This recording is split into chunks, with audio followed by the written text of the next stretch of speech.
stressed out. Everything just feels like a test that I fail, so depressed when I can't seem to get out. But something deep inside won't let me quit. I swear that I'm inspired. Halo Techie Bites, saya Rifki, dan di video ini kita akan bahas topik yang sangat penting, khususnya buat para wanita hebat yang berusia 40 tahun ke atas. Di usia ini, tubuh kita mengalami perubahan signifikan, dan penurunan massa otot, kepadatan tulang, sampai perubahan hormon. Lalu, bagaimana kita bisa tetap bugar dan energik? Saya akan membedah topik ini berdasarkan riset dari institusi global seperti Stanford Lifestyle Medicine. Kita akan fokus pada suplemen apa saja yang bisa menjadi booster untuk kesehatan jangka panjang. Mari kita mulai.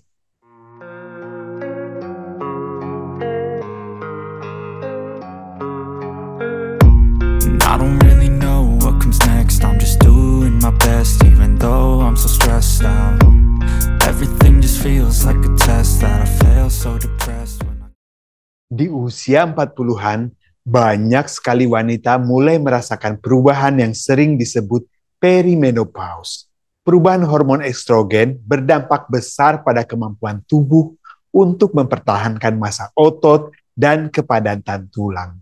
Ini bukan sekedar mitos, tapi fakta ilmiah. Jadi, apa yang kita bisa lakukan selain olahraga teratur dan nutrisi dari makanan?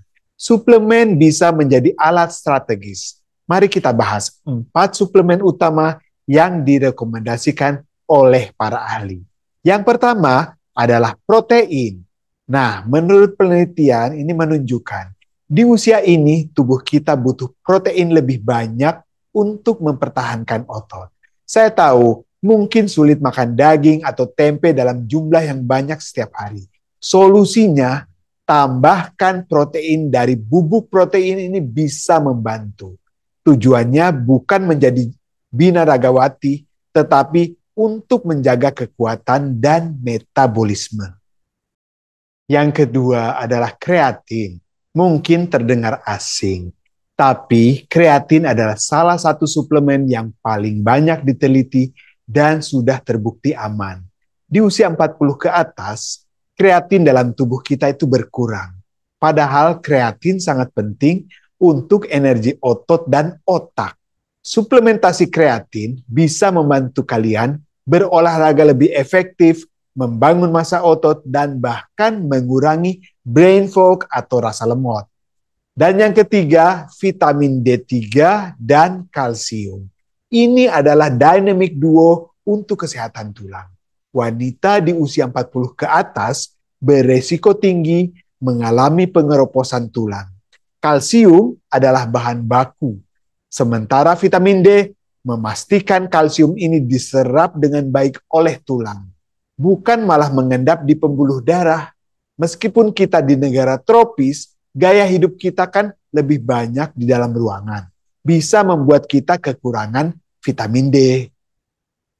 Dan yang terakhir adalah omega 3. Perubahan hormonal di usia ini bisa meningkatkan risiko peradangan kronis.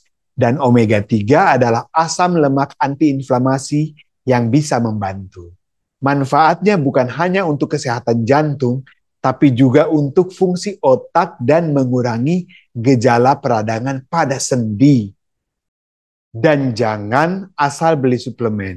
Ikuti 3 prinsip ini. Yang pertama, prioritaskan makanan. Suplemen adalah pelengkap, bukan pengganti makanan.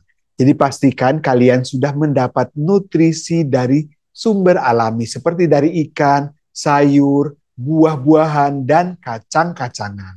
Anggap suplemen ini sebagai icing on the cake, oke? Dan yang kedua, cari sertifikasi pihak ketiga. Ini sangat penting sekali, karena banyak suplemen yang tidak diawasi ketat. Cari label seperti NSF Internasional, USP, atau Inform Sport ya. Juga dari Badan POM. Di Indonesia kan kita punya Badan POM, BP POM ya. Ini menjamin produk kalian itu dibeli dengan aman dan kandungannya sesuai dengan label.